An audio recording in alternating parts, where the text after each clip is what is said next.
The first barrier that he broke was, he broke the physical barrier.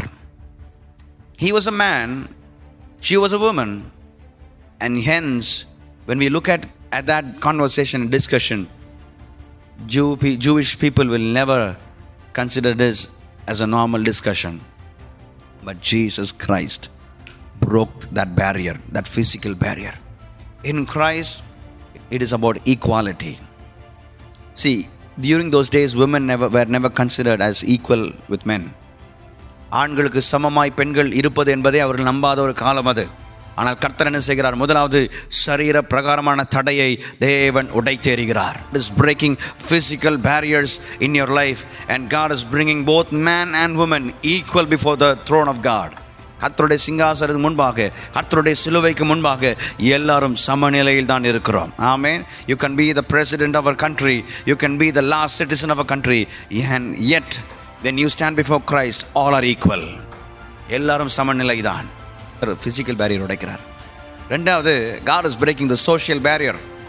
இவள் சமாரியா ஸ்திரீ, அவர் ஒரு யூதர், ரெண்டு பேர் வித்தியாசமான கலாச்சாரம். கர்த்தர் என்ன செய்கிறார்? இரண்டாவது, தேவன் கலாச்சார தடைகளை, சமுதாய தடையை கர்த்தர் உடைத்தெறிகிறார். God's people, hallelujah, நாம் இயேசு கிறிஸ்துவின் இரத்தத்தில் நாம் கழுவப்பட்டு பாவ மன்னிப்பை அடைந்த பிறகு நமக்கு எதுவும் தடை இல்லை, சமுதாயம் தடை இல்லை, எந்த வேறுபாடும் இல்லை.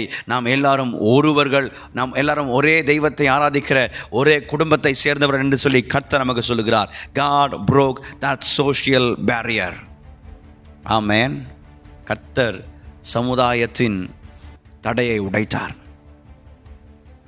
Number 3, God broke the religious barrier. மதத்தின் தடைகளை தேவன் என்ன செய்தார்? உடைத்தெறிந்தார். இயேசு ஒரு நாளும் மதத்தை பிரசங்கிக்கவே இல்லை.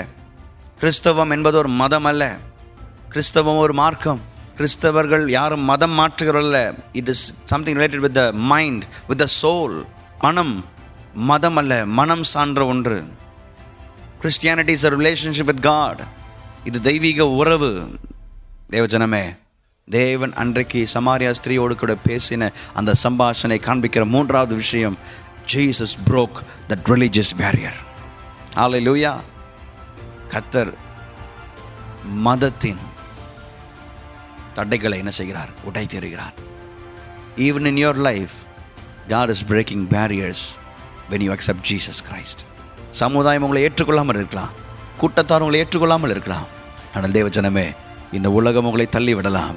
இயேசு அந்த தடைகளை உடைத்து உங்களை ஏற்றுக்கொள்ள ஆயத்தமாக இருக்கிறார்.